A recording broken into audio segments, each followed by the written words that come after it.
De volta com o nosso Vitrine Revista. E olha só, pessoal, nós estamos no final aí do mês de setembro, que é representado pela cor amarela na luta contra o suicídio. E uma doença intimamente ligada a isso é a depressão. Sim, já é um assunto batido, mas existem milhares de pessoas precisando de ajuda. E é por isso que o Vitrine Revista está aqui para lutar juntinho com você, viu? E eu recebo hoje a psicóloga Tamara Duarte para a gente falar um pouco mais sobre essa condição tão comum hoje em dia. Boa tarde, Tamara. Seja muito bem-vinda ao Vitrine Revista.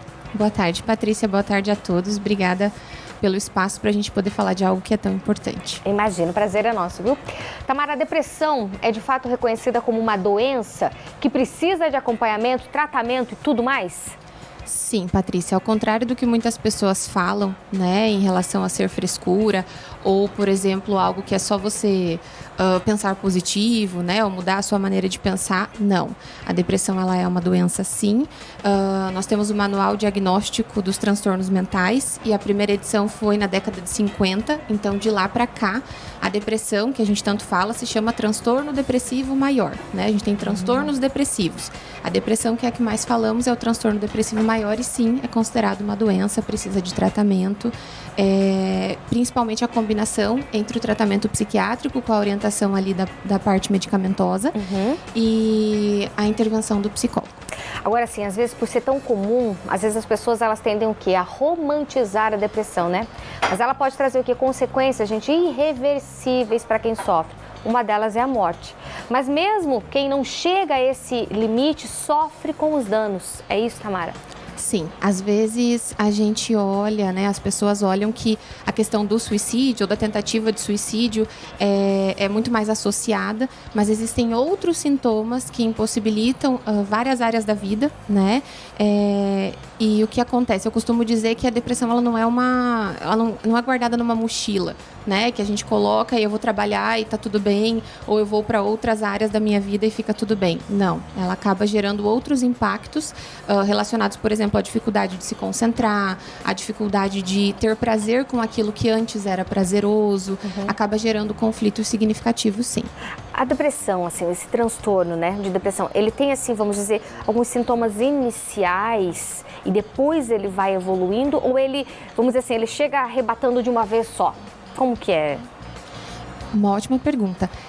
Hoje a gente consegue ver que existem algumas pesquisas que falam que cerca de 6 meses depois de um fato muito estressante, né, às vezes a pessoa ela pode desencadear e entrar num episódio depressivo. Para caracterizar esse episódio, tem que durar 2 semanas ininterruptas, pelo menos, com aqueles sintomas, né, que são necessários, característicos ali. Varia. Pode ser que a pessoa tenha sintomas iniciais e aquilo vá aumentando.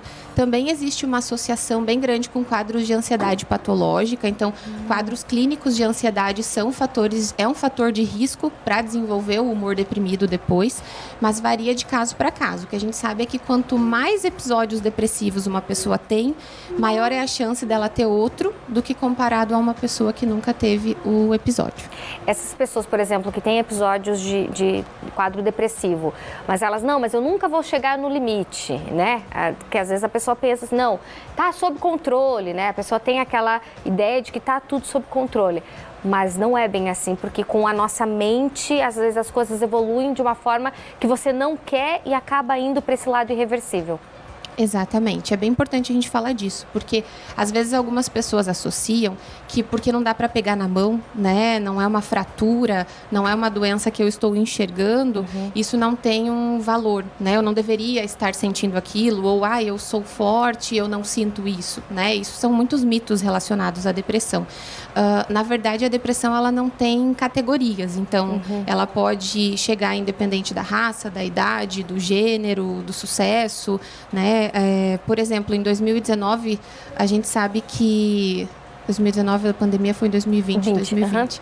Ali no primeiro ano de pandemia, a OMS já divulgou que os índices de depressão aumentaram 25% relacionado aos quadros anteriores. Então, não tem esse tipo de escolha. Entendi. E assim, como que a pessoa faz? Como que ela pode fazer para pedir ajuda? Porque muitas vezes a pessoa que está passando por essa situação, ela não tem forças ou ela às vezes não quer acreditar que ela precisa de ajuda. Quem está em volta, essa rede de apoio, o que pode fazer? Muito bom. Vamos pensar assim, antes da gente pensar o que fazer, eu sempre gosto de falar que a gente tem que saber o que não fazer. Ótimo. Né? Então, por exemplo, o julgamento, a crítica, às vezes na tentativa de aliviar a dor do outro, a gente pensa em maneiras de resolver. Né? Então, falas do tipo, mas você está reclamando do quê? Né? Você tem tantas coisas na sua vida, tem tantas coisas positivas, olha pelo lado positivo, né? Exercita a gratidão. Esse tipo de fala nunca vai ajudar. Né? E aí eu bato numa tecla que a gente não tem que olhar necessariamente o que é certo ou errado. Né? Exercitar a gratidão, claro que é uma coisa, inclusive cientificamente falando, benéfica para a saúde. Mas naquele momento não vai funcionar. Né? Então é importante que as pessoas ao redor que estão vendo alguém sofrendo, que possivelmente está passando pelo quadro da depressão, coloquem ali o sentimento genuíno, né? Do tipo, eu me importo com você, por conta disso eu desejo que você busque ajuda, né? Vamos buscar ajuda, ou às vezes procurar um vídeo de um profissional da área da saúde mental falando, mostrar esse vídeo para a pessoa ver que tem um nome aquilo que ela está vivendo, né? Como é uma coisa abstrata, é uma coisa que a gente sente, não é uma coisa que a gente consegue pegar na mão, que nem eu falei, às vezes a gente vai precisar muitas vezes desse tornar concreto, né? Então o nome, uma outra pessoa falando, ler a respeito. Então as pessoas ao redor se preocupem no que não fazer, né? Não julguem, não critiquem, isso não vai ajudar. Demonstrem empatia, demonstrem compaixão, né? E coloquem ali o desejo genuíno de querer ajudar aquela pessoa e mostrar o quanto que vocês se importam. Perfeito, Tamara. Muitíssimo obrigada pela sua presença, viu? Passa seu Instagram. Se alguém tiver alguma dúvida, quiser conversar contigo, já fala direto com você. Vai lá. Claro, fico à disposição. Meu Instagram é Tamara E. Duarte. Perfeito. Obrigada mais uma vez. Excelente restinho de semana.